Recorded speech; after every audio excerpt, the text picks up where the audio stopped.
बाबा जी और हुजूर जी की प्यारी साध संगत है को प्यार भरी राधा स्वामी जी।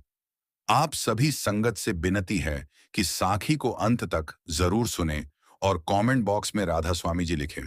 संगत जी, आज की इस कथा में मैं तुम्हें एक ऐसी सच्ची साखी सुनाने जा रहा हूं जो तुम्हारे मन की गहराइयों को छू जाएगी, जो तुम्हारी आंखों के सामने एक ऐसा दृश्य उकेर देगी जिसे देखकर तुम्हारा अहंकार चूर चूर हो जाएगा और तुम्हारे भीतर एक ऐसी प्यास जागेगी जो सिर्फ और सिर्फ सद्गुरु की महिमा के रस से ही बुझ सकती है।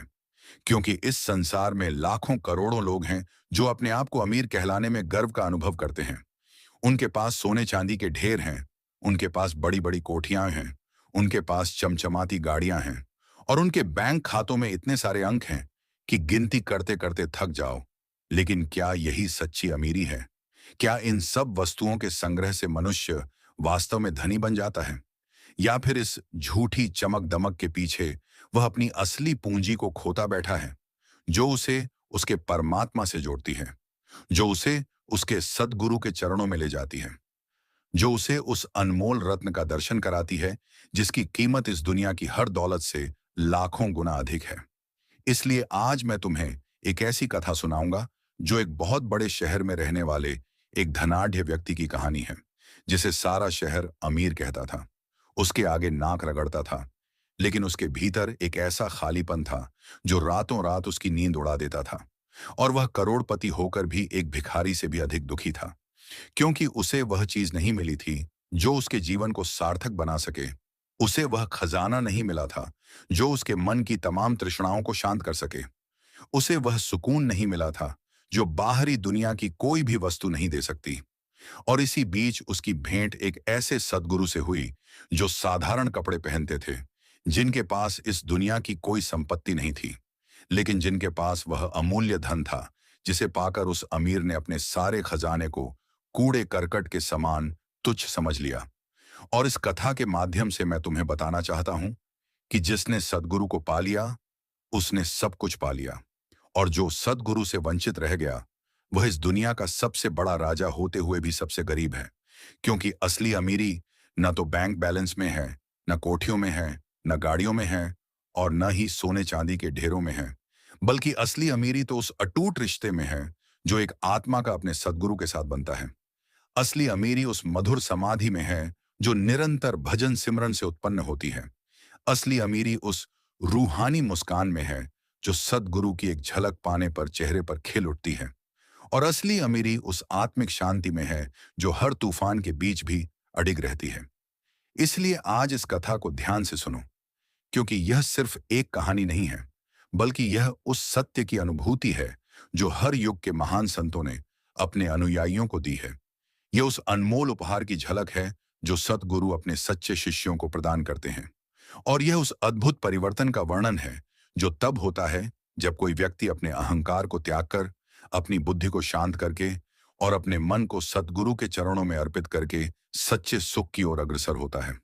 क्योंकि भगवान ने इस जगत को जो रचा है उसमें हर प्राणी सुख की खोज में भटक रहा है। बड़े बड़े विद्वान इस सुख को पाने के लिए तरस रहे हैं, लेकिन बिना गुरु के, बिना उस मार्गदर्शक के जो इस भवसागर को पार कराने की क्षमता रखता है, कोई भी इस पहेली को सुलझा नहीं सकता। इसलिए जब मैं इस कथा को आगे बढ़ाता हूं तो तुम्हारे मन में बार बार यह प्रश्न उठेगा कि आखिर वह कौन सा मोड़ था जिसने उस अमीर के जीवन को बदल दिया। वह कौन सी घटना थी जिसने उसके सोचने का नजरिया पूरी तरह से बदल कर रख दिया।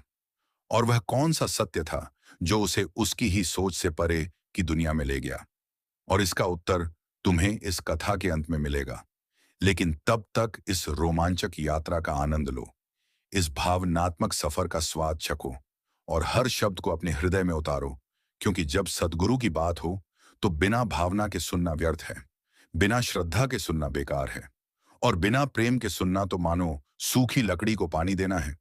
इसलिए मैं चाहता हूं कि तुम अपने मन के दरवाजे खोलो, अपने हृदय के कपाट खोलो और इस कथा को इस प्रकार सुनो जैसे कोई माँ अपने बच्चे को कोई जादुई कहानी सुनाती है।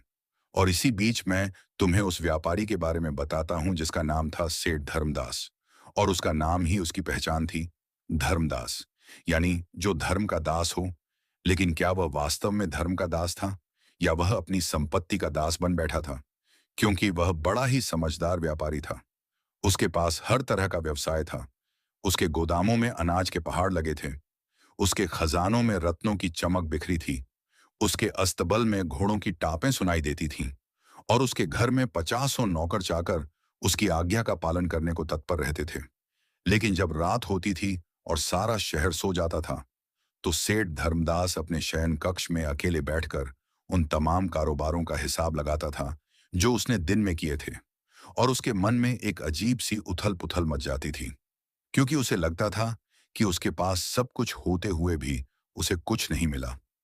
उसकी पत्नी उसे कहती थी कि वह इस दुनिया का सबसे खुशकिस्मत आदमी है। उसके बच्चे उसे एक आदर्श पिता मानते थे। लेकिन सेठ धर्मदास के चेहरे पर वह चमक नहीं थी जो किसी भी व्यक्ति को संतुष्टि के बाद मिलती है, क्योंकि उसका मन बार बार एक अनजानी आवाज सुनता था। एक आवाज जो उसे कह रही थी कि यह सब कुछ क्षणभंगुर है, यह सब कुछ नाशवान है, और जिस दिन तू ये सब छोड़कर जाएगा, तेरे साथ कोई नहीं जाएगा। न तेरा सोना, न तेरी चांदी, न तेरी कोठियां और न तेरी गाड़ियां।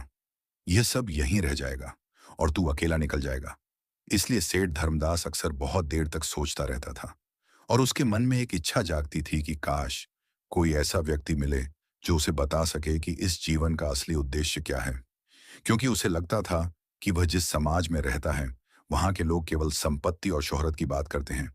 उन्हें आत्मा की कोई चिंता नहीं है, उन्हें परमात्मा की कोई फिक्र नहीं है, और उन्हें तो यह भी नहीं पता कि इस सब के पीछे एक सत्ता है जो सबका हिसाब रखती है, जो हर कर्म को देखती है और जो हर इंसान को उसके कर्मों का फल देती है।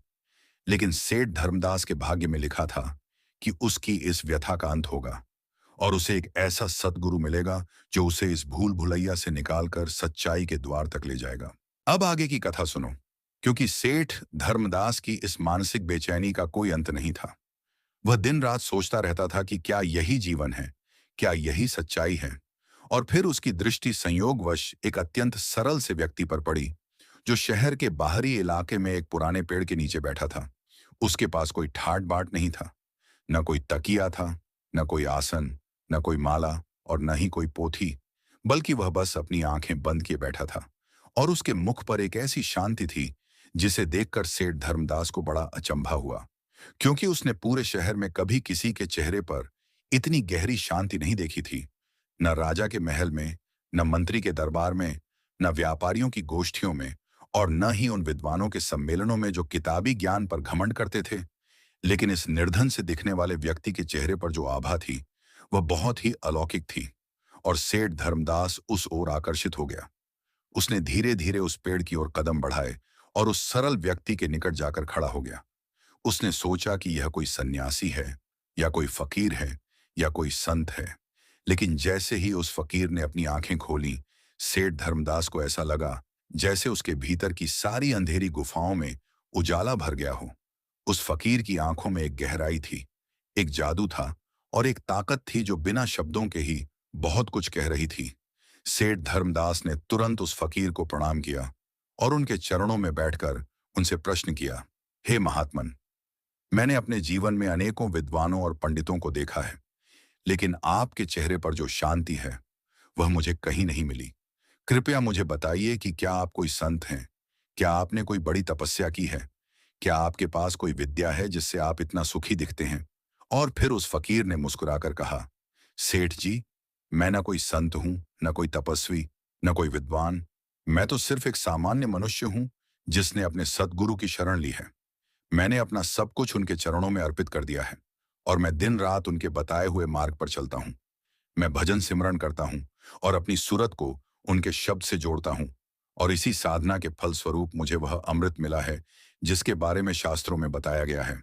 और सेठ धर्मदास ने हैरानी से पूछा, क्या यह सच है कि केवल भजन सिमरन और गुरु की कृपा से इतना बड़ा आनंद मिल सकता है?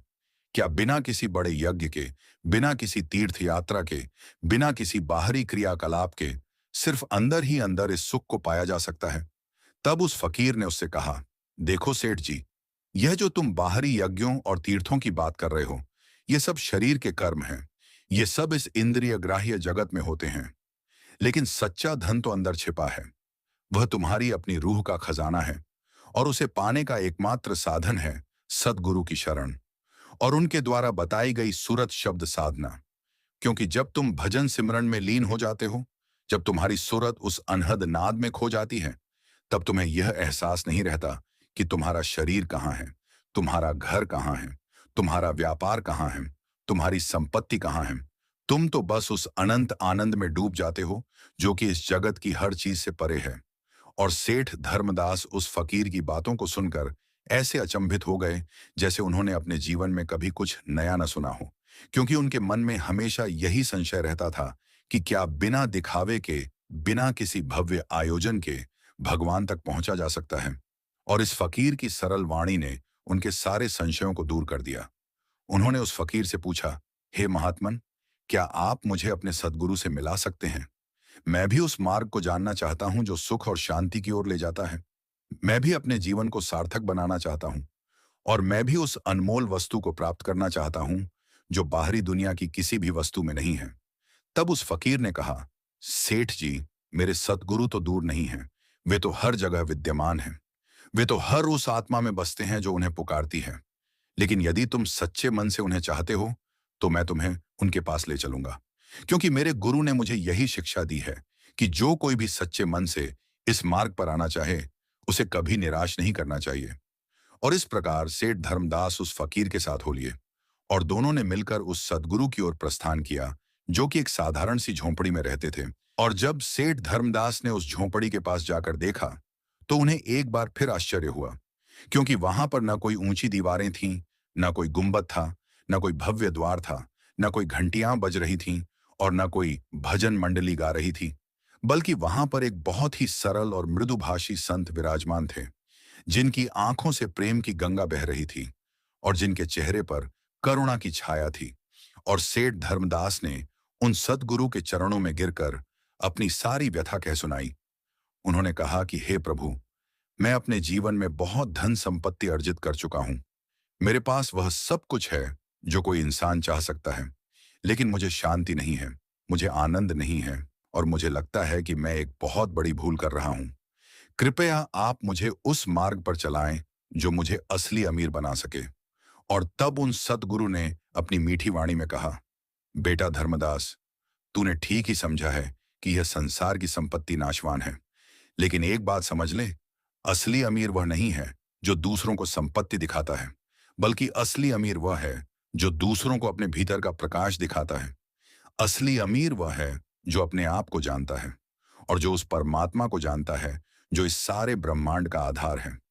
इसलिए यदि तू सच्चा अमीर बनना चाहता है, तो अपने बाहरी धन को तो त्याग नहीं, लेकिन उसे अपने मन से निकाल दे, क्योंकि मन में अगर यह अहंकार बैठा है कि मैं बहुत धनी हूं, मैं बहुत बड़ा हूं, तो उस अहंकार में तू भगवान को नहीं पा सकता, क्योंकि भगवान वहां निवास करते हैं जहां विनम्रता होती है, जहां सेवा भाव होता है और जहां निरंतर सिमरन होता है। और इस प्रकार सेठ धर्मदास ने उस सतगुरु के चरणों में अपना सिर झुका दिया और उसने प्रण किया कि अब वह इस मार्ग पर चलेगा, चाहे उसे कितनी भी कठिनाइयां क्यों ना आए।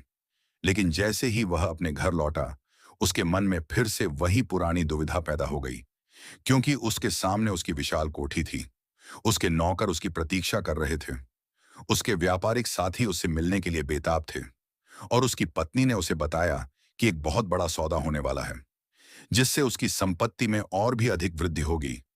ऐसे में सेठ धर्मदास का मन दो तरफ खींच रहा था।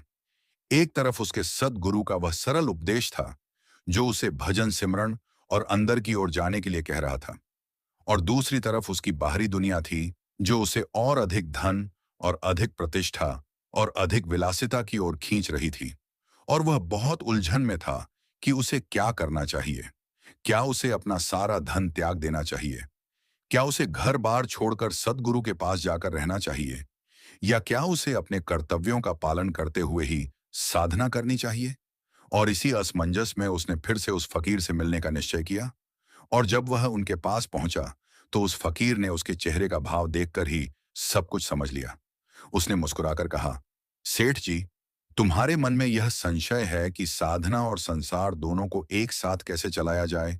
सुनो, जिस प्रकार एक कमल का फूल कीचड़ में रहकर भी उससे अछूता रहता है, उसी प्रकार तुम अपने सांसारिक कर्तव्यों को निभाते हुए भी अपने मन को सद्गुरु के चरणों में रख सकते हो।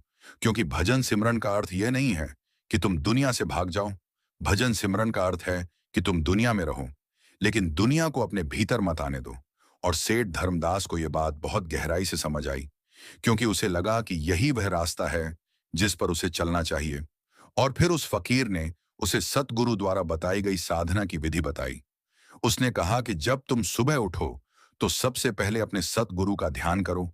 उनके चेहरे की मधुर मुस्कान को अपने मानस पटल पर बिठाओ और फिर उनके दिए हुए मंत्र का जाप करो, लेकिन सिर्फ जुबान से नहीं, बल्कि अपने पूरे अस्तित्व से। जब तुम व्यापार करने बैठो तो अपने साथ सद्गुरु की याद को लेकर बैठो। जब तुम किसी से बात करो तो अपने मन के भीतर सद्गुरु के नाम का सिमरण करते रहो। और जब तुम सोने जाओ तो सद्गुरु के चरणों में अपना सिर रखकर सो। इस प्रकार धीरे धीरे तुम्हारी सूरज शब्द से जुड़ने लगेगी। और जब सूरज शब्द से जुड़ जाती है तो उसके बाद तुम्हारी साधना और गहरी हो जाती है, और तुम उस आनंद के सागर में डूबने लगते हो जिसकी कोई सीमा नहीं होती। और सेठ धर्मदास ने यह विधि पूरी श्रद्धा और विश्वास के साथ अपनाई। उसने प्रतिदिन अपने सद्गुरु का ध्यान करना शुरू कर दिया। उसने प्रत्येक क्षण उनके नाम का सिमरण करना शुरू कर दिया। उसने अपनी हर सांस में उनकी याद को बसा लिया। और धीरे धीरे उसके भीतर एक अद्भुत परिवर्तन होने लगा।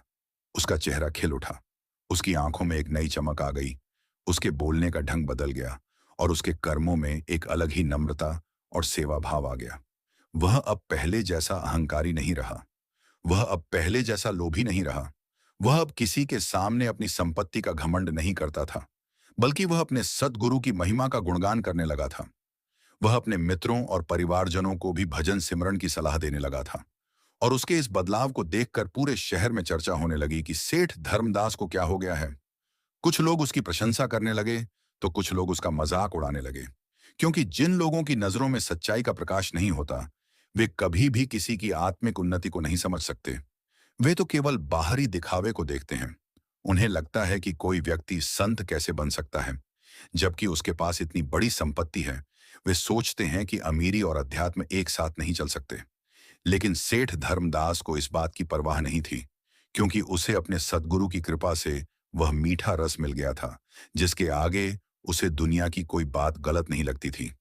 और फिर एक दिन उसके मन में एक और गहरी इच्छा पैदा हुई। उसने सोचा कि अगर मैं इतना सुखी हो सकता हूं, तो क्यों न मैं इस मार्ग को दूसरों तक पहुंचाऊं। क्यों न मैं उन आत्माओं की मदद करूं जो धन की चकाचौंध में अपना सब कुछ खो बैठी हैं। और वह सद्गुरु के पास गया और उसने उनसे आज्ञा मांगी कि वह अपने शहर में लोगों को भजन सिमरन का महत्व बताना चाहता है, ताकि वे भी इस संसार के झंझटों से मुक्त हो सकें।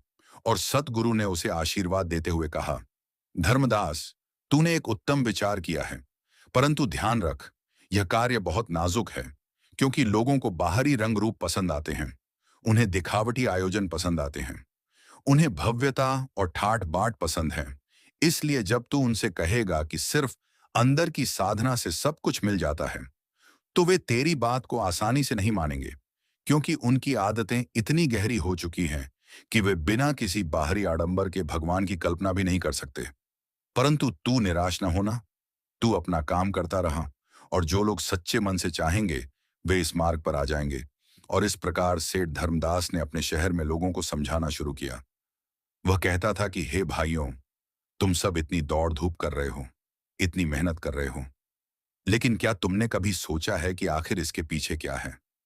क्या तुम केवल इस शरीर की भूखों को मिटाने के लिए जी रहे हो, या क्या तुम अपनी आत्मा को भी कुछ देना चाहते हो? तुम खाने पीने में, पहनने ओढ़ने में और घर गाड़ी बनाने में इतने व्यस्त हो गए हो कि तुम्हें अपने सद्गुरु की याद करने का फुर्सत ही नहीं है। और जिस दिन तुम्हारा यह शरीर यहीं छूट जाएगा, उस समय तुम अपने साथ क्या ले जाओगे? क्या तुम अपनी कोठी ले जाओगे? क्या तुम अपनी गाड़ी ले जाओगे? क्या तुम अपना बैंक बैलेंस ले जाओगे? नहीं नहीं, और हरगिज नहीं। इसलिए संभल जाओ, इस भ्रम की चादर को फाड़ दो और अपने सद्गुरु की शरण में आ जाओ, क्योंकि सद्गुरु ही एकमात्र ऐसा साथी है जो इस पार से उस पार तक तुम्हारा साथ देता है। और इस प्रकार सेठ धर्मदास अपनी बातों से लोगों के मन को छूने लगा, और कई लोग उससे प्रभावित होकर उसके साथ हो गए। लेकिन साथ ही उसके दुश्मन भी बढ़ गए, क्योंकि जब कोई व्यक्ति सच बोलता है तो सत्य को सुनने वालों के मन में तो प्रकाश होता है, लेकिन उन लोगों के मन में क्रोध पैदा होता है जो अपने असत्य पर डटे बैठे हैं, और उन्होंने सेठ धर्मदास की बदनामी करनी शुरू कर दी। उन्होंने कहा कि यह सेठ अपना सारा धन खोने से डर रहा है, इसलिए वह भगवान की बातें करके लोगों को बेवकूफ बना रहा है। परंतु सेठ धर्मदास ने इन सब बातों की कोई परवाह नहीं की, क्योंकि उसे अपने सद्गुरु की रक्षा का पूरा विश्वास था, और वह दिन रात भजन सिमरन में लीन रहता था। अब कथा के इस चौथे भाग में मैं तुम्हें वह महत्वपूर्ण मोड़ बताता हूं जब सेठ धर्मदास की परीक्षा ली गई, क्योंकि उसके भजन सिमरन ने उसे बहुत ऊंचाइयों तक पहुंचा दिया था, और उसे लगने लगा था कि अब उसे इस दुनिया की कोई चीज नहीं भाती। उसके मन में वैराग्य की भावना इतनी प्रबल हो गई थी कि वह अपनी सारी संपत्ति दान करना चाहता था। वह घर बार छोड़कर सद्गुरु के पास ही रहना चाहता था, और वह इस विचार को लेकर सद्गुरु के पास पहुंचा, और उसने उनसे कहा, हे प्रभु, मुझे आपकी शरण में आए बहुत समय हो गया है, और आपकी कृपा से मुझे असीम आनंद की प्राप्ति हुई है। लेकिन अब मेरा मन कहता है कि मैं इस संसार के सारे झंझटों को त्याग दूं, क्योंकि यह सब मुझे व्यर्थ लगता है। मैं अपना धन गरीबों में बांट देना चाहता हूं, और मैं सदा के लिए आपकी सेवा में लगना चाहता हूं। लेकिन सद्गुरु ने उसकी बात सुनकर मुस्कुराते हुए कहा, धर्मदास, तूने बहुत अच्छा किया कि तूने संसार को त्यागने का विचार किया, परंतु एक बात समझ ले, त्यागने से कुछ नहीं होता। अगर तू सच्चा त्यागी बनना चाहता है, तो पहले अपने भीतर के लोभ, मोह, अहंकार और अभिमान को त्याग। क्योंकि बाहरी वस्तुओं का त्याग करना बहुत आसान है, लेकिन भीतर की विकारों को त्यागना सबसे बड़ी तपस्या है, और यह तपस्या सिर्फ भजन सिमरन से ही संभव है। जब तू अपनी सूरत को शब्द में लीन कर लेता है, तो तेरे सारे विकार आप ही पिघल जाते हैं। तुझे बाहरी त्याग करने की कोई आवश्यकता नहीं है, बल्कि तू इस दुनिया में रह, अपने कर्तव्यों को निभा, और साथ साथ मेरी याद में लीन रह, क्योंकि इसी में सच्ची अमीरी है, इसी में सच्ची साधना है। और सतगुरु की इस बात ने सेठ धर्मदास को एक नई दिशा दी। उसने समझा कि असली परीक्षा तो उसके मन की लालसा और तृष्णा को जीतने में है, न कि उसके बाहरी धन को त्यागने में। और उसने इसी मार्ग पर और अधिक दृढ़ता के साथ साधना करना प्रारंभ किया। लेकिन जैसे जैसे उसकी साधना गहरी होती गई, वैसे वैसे उसके सामने नई नई कठिनाइयां आने लगी। एक दिन उसके व्यापार में बहुत बड़ा नुकसान हुआ। उसके कुछ साथियों ने उसे धोखा दिया, और उसे लगने लगा कि अब उसकी संपत्ति का एक बड़ा हिस्सा नष्ट हो गया है। उसके परिवार वाले चिंतित हो गए। उसकी पत्नी ने उससे कहा कि देखो, तुम अपने भजन सिमरन में इतने लीन रहते हो कि व्यापार पर ध्यान नहीं देते, इसीलिए यह नुकसान हुआ। और उसके बच्चों ने भी उसे उलाहना देना शुरू कर दिया कि पिताजी, आपने हमें यह अच्छा जीवन दिया था, लेकिन अब आप हमें गरीबी की ओर ले जा रहे हैं। और सेठ धर्मदास ने उस समय अपने सद्गुरु का स्मरण किया।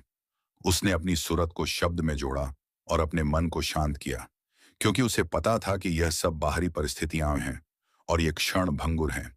जिस प्रकार एक बादल आकाश में आता है और चला जाता है, उसी प्रकार यह नुकसान भी अस्थायी है। लेकिन उसके मन को शांत करने के लिए उसने अपने सद्गुरु से प्रार्थना की, और सद्गुरु ने उसे अंतर्दृष्टि दी। उसे एहसास हुआ कि यह वह समय है जब उसे अपने सिमरन को और भी गहरा करना चाहिए, और उसने अपना सारा समय भजन सिमरन में लगाना शुरू कर दिया।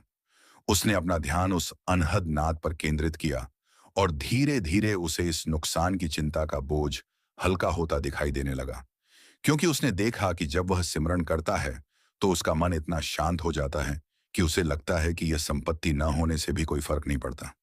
उसके भीतर एक गहरा विश्वास पैदा हो गया कि सतगुरु उसकी रक्षा अवश्य करेंगे। और फिर कुछ ही समय में, मानो किसी चमत्कार की तरह, उसके व्यापार में एक नया मोड़ आया। उसे एक ऐसा अवसर मिला जिसने न सिर्फ उसके नुकसान की भरपाई कर दी, बल्कि उसे और अधिक समृद्ध बना दिया। और सेठ धर्मदास ने इसे अपने सद्गुरु की कृपा माना।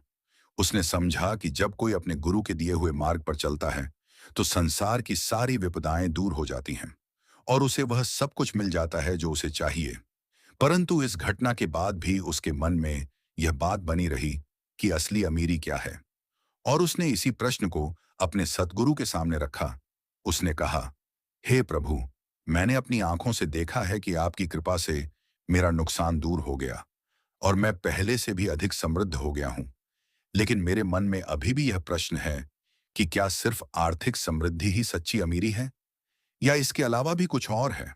और सतगुरु ने बड़े प्रेम से उसकी ओर देखा, और उन्होंने अपनी गहरी दृष्टि से उसके हृदय को पढ़ लिया। और फिर उन्होंने कहा, धर्मदास, जब तू इस संसार में सुखी रहना चाहता है तो तुझे यह जानना होगा कि असली अमीरी तो आत्मा की स्वतंत्रता में है। असली अमीरी तो उस आनंद में है जो न किसी को देखने से मिलता है और न किसी को सुनने से मिलता है, बल्कि वह आनंद तो उस मौन में छिपा है जो सिमरन की गहराई में अनुभव होता है। जब तू सद्गुरु के चरणों में अपना मन अर्पित करता है तो वे तुझे वह अमृत पिलाते हैं जिसके एक घूंट से तू सारे जगत को भूल जाता है। और जब तू इस अमृत के रस में डूब जाता है तो तुझे किसी भी बाहरी वस्तु की आवश्यकता महसूस नहीं होती। तू अपने अंदर ही पूर्ण हो जाता है। और सेठ धर्मदास ने यह बात सुनकर पूरी तरह समर्पण कर दिया। उसने कहा कि अब वह इसी अमृत को पाने के लिए अपनी साधना करेगा और वह बाहरी दुनिया की तमाम चकाचौंध से ऊपर उठकर केवल और केवल सद्गुरु की याद में लीन रहेगा। और उसके इस समर्पण के बाद उसके जीवन में एक नई सुबह आई। उसे न केवल अपने व्यापार में बल्कि अपने पारिवारिक जीवन में भी शांति मिली, क्योंकि अब वह पहले की तरह किसी बात को लेकर चिंतित नहीं रहता था। वह जानता था कि सब कुछ सद्गुरु की इच्छा के अनुसार हो रहा है और उसे केवल उनके नाम का सिमरन करते रहना है। और इस प्रकार सेठ धर्मदास वास्तव में उस शहर का सबसे अमीर व्यक्ति बन गया। लेकिन उसकी अमीरी अब पहले जैसी नहीं थी। उसकी अमीरी अब उसके बैंक बैलेंस में नहीं, बल्कि उसके दिल की गहराइयों में बसी हुई थी, क्योंकि अब वह जानता था कि यह संसार का सारा धन, चाहे कितना भी बड़ा हो, वह आत्मा के सामने तुच्छ है। और जो व्यक्ति अपनी आत्मा को पहचान लेता है वही इस जगत में सबसे बड़ा राजा है।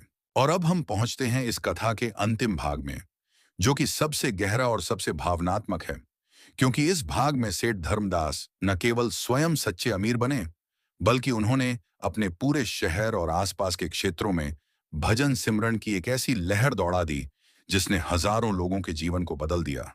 सेठ धर्मदास ने अब अपने बड़े बड़े भव्य भोजनों का आयोजन करना छोड़ दिया और इसके बजाय वह सत्संगों का आयोजन करने लगा, जहां वह लोगों को सद्गुरु की महिमा सुनाता और उन्हें भजन सिमरन का महत्व बताता। वह उन्हें समझाता कि देखो, हम सब इस जन्म में बहुत सारी चीजें इकट्ठी करने में लगे हैं, लेकिन क्या हमने कभी अपने मन को इकट्ठा करने की कोशिश की है? क्या हमने कभी अपनी सुरत को एकाग्र करने का प्रयास किया है? हम अपने घरों को तो सजाते हैं, लेकिन क्या हमने कभी अपने अंदर के उस घर को सजाया है जहां हमारा सद्गुरु विराजमान है? और लोग उसकी बातों को सुनकर अचंभित रह जाते थे, क्योंकि वे उस अमीर को देखते थे जो पहले रईसों औकातों के बीच अपनी संपत्ति का बखान करता था, और आज वही व्यक्ति साधारण लोगों के बीच बैठकर उस परमात्मा के प्रेम की बातें कर रहा था। और इससे उनके मन में एक गहरा प्रभाव पड़ता था, क्योंकि वे देख सकते थे कि सेठ धर्मदास के जीवन में आया हुआ बदलाव कोई दिखावा नहीं था, बल्कि उसकी आंखों की नमी, उसके चेहरे की चमक और उसके बोलने की मिठास उस परिवर्तन की सच्चाई को साबित कर रही थी। और एक दिन ऐसा हुआ कि सेठ धर्मदास के सत्संग में वे सारे लोग भी आए जिन्होंने पहले उसका मजाक उड़ाया था। उन्होंने भी उसके सामने हाथ जोड़कर कहा कि सेठ जी, हमसे भूल हुई, हमने आपको नहीं समझा, लेकिन अब हम समझ गए हैं कि आपने जो पाया है वह बहुत बड़ी चीज है। कृपया हमें भी उसी मार्ग पर चलने की दीक्षा दें। और सेठ धर्मदास ने बड़ी नम्रता से उन्हें आशीर्वाद दिया और उन्हें सद्गुरु की शरण में ले गया। इस प्रकार वह सत्संग क्रमशः एक बड़े आंदोलन का रूप लेने लगा और उस क्षेत्र के बहुत से लोग भजन सिमरन की राह पर आ गए और उन्होंने अपनी जीवन शैली में भारी परिवर्तन किए।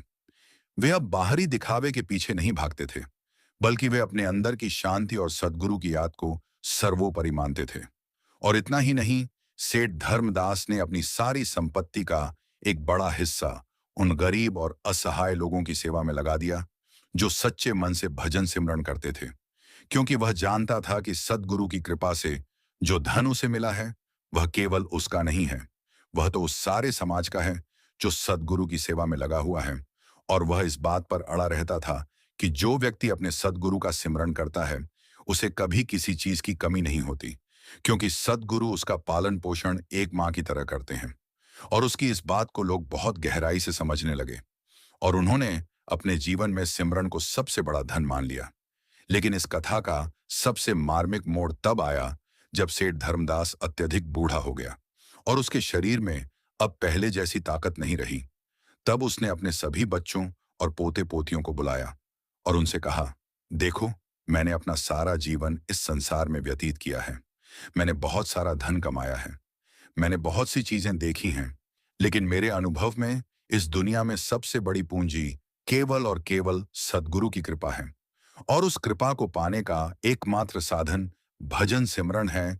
इसीलिए मैं तुम सबसे यही कहना चाहता हूं कि तुम इस धन को कभी मत भूलना। चाहे तुम्हारे पास कितना भी धन हो, चाहे तुम कितनी भी बड़ी हवेली में रहो, लेकिन अगर तुम अपने सद्गुरु से दूर हो गए तो तुम सबसे बड़े गरीब हो। और अगर तुम अपने सद्गुरु के चरणों में जुड़े रहे तो तुम सबसे बड़े राजा हो। और मेरे जाने के बाद तुम मेरी कोई समाधि मत बनाना, मेरी कोई मूर्ति मत बनाना, क्योंकि मैं तो मिट्टी हूं और मुझे मिट्टी में ही मिल जाना है।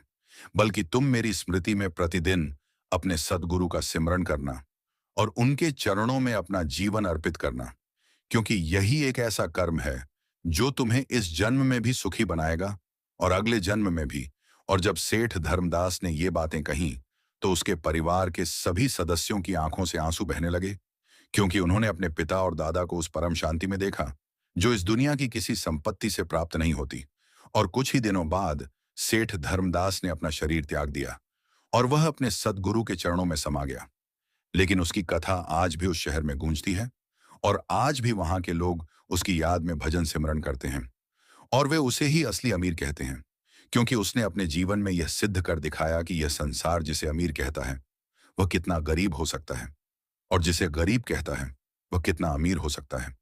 और इस कथा का संदेश यही है कि हे साधो, हे भक्तों, तुम भी यदि अपने सद्गुरु की शरण में आ जाओ और उनके दिए हुए भजन सिमरन को अपने जीवन का आधार बना लो, तो तुम भी उसी अमीरी को प्राप्त कर सकते हो जो कभी समाप्त नहीं होती, जो कभी कम नहीं होती, और जो तुम्हें इस संसार के सारे कष्टों से मुक्त करके उस अनंत आनंद में ले जाती है। इसीलिए अब समय है कि तुम भी अपने अंदर झांको और उस असली अमीर को पहचानो जो तुम्हारे भीतर ही बैठा है।